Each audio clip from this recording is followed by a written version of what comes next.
আমদানির দিন হচ্ছে শেষ। এবার মেট্রো রেলের জন্য উন্নত প্রযুক্তির বগি তৈরি করছে বাংলাদেশ। বাংলাদেশের রেলওয়ে ট্রেনের বগি থেকে শুরু করে মেট্রো রেলের বগি সব কিছুই আমাদের আমদানি নির্ভর। বাংলাদেশ রেলওয়ে বগি আমদানি করে থাকে দক্ষিণ কোরিয়া, চীন, ভারত ও ইন্দোনেশিয়া থেকে। অন্যদিকে মেট্রো রেল বগি আমদানি করা হয় ভারত থেকে। অথচ এসব বগি আমাদের দেশেই তৈরি সম্ভব। বাংলাদেশে তৈরি না করে এতদিন ভারত থেকে অতিরিক্ত দামে আমদানি করা হয়েছে এসব বগি। ছাত্র জনতার নতুন বাংলাদেশ এবার ভারতকে বাদ দিয়ে নিজেই আত্মনির্ভর হতে চলেছে। এবার বাংলাদেশের মাটিতেই আমাদের নিজস্ব প্রযুক্তিতেই তৈরি হবে মেট্রো রেলের বগি। না, ভারত থেকে আমদানি নয়, এবার মেড ইন বাংলাদেশের বগি কাঁপাবে ঢাকার আকাশ। নতুন এই সিদ্ধান্ত কেবল বাংলাদেশের আমদানি ব্যয় কমাবে না, বরং রপ্তানির এক নতুন দুয়ার খুলে যাবে। বিস্তারিত থাকছে আজকের এই ভিডিওতে। প্রতি বছর বাংলাদেশ রেলওয়ে মিলিয়ন ডলার খরচ করে ট্রেনের বগি আমদানি করে থাকে।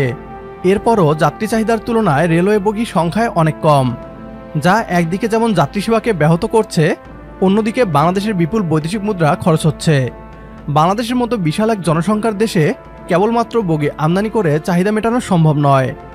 বিগত সরকার ভারতকে খুশি করতে বাংলাদেশকে আত্মনির্ভর না করে বরং ভারতীয় প্রতিষ্ঠানকে দিয়ে গিয়েছে একের পর এক বগি তৈরির অর্ডার। এশিয়ান ডেভেলপমেন্ট ব্যাংক কিংবা অন্য কোনো দাতা সংস্থা থেকে ঋণ নিয়ে কেনা হয়েছে এসব বগি।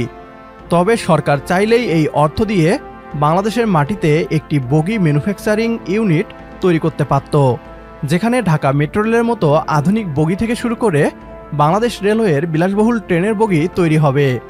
যাত্রী চাহিদা মেটাতে তৈরি করা হবে একের পর এক বগি।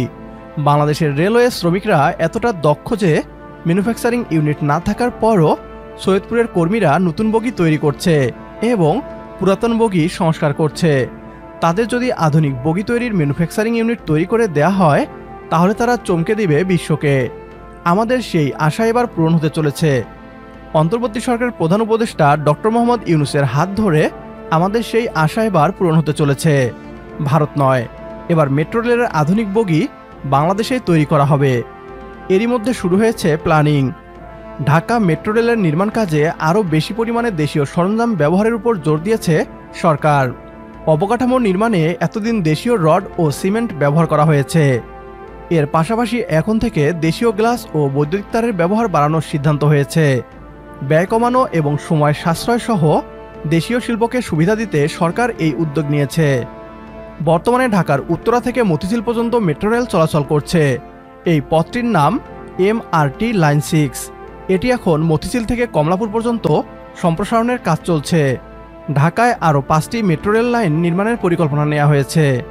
বাংলাদেশে দিন দিন মেট্রো রেল বাড়বে, ফলে সরঞ্জামের জন্য বিদেশের উপর নির্ভর করা ঝুঁকিপূর্ণ। তাছাড়া ব্যয় কমানো সহ দেশীয় শিল্পের সক্ষমতা বাড়ানোর লক্ষ্য নেওয়া হয়েছে। এসব বিবেচনায় এখন বেশি পরিমাণে দেশীয় সরঞ্জাম ব্যবহারের উপর জোর দেওয়া হবে। এরই অংশ হিসাবে এখন দেশীয় গ্লাস ও কেবল ব্যবহারের সিদ্ধান্ত হয়েছে। এভাবে দেশীয় কোম্পানিগুলোকে সুযোগ দেওয়া হলে আগামী কয়েক বছরে তারা অন্যান্য দেশের সক্ষমতায় পৌঁছে যেতে পারবে। পরবর্তীতে বাংলাদেশ রেলওয়ের বগির চাহিদাও পূরণ করতে পারবে।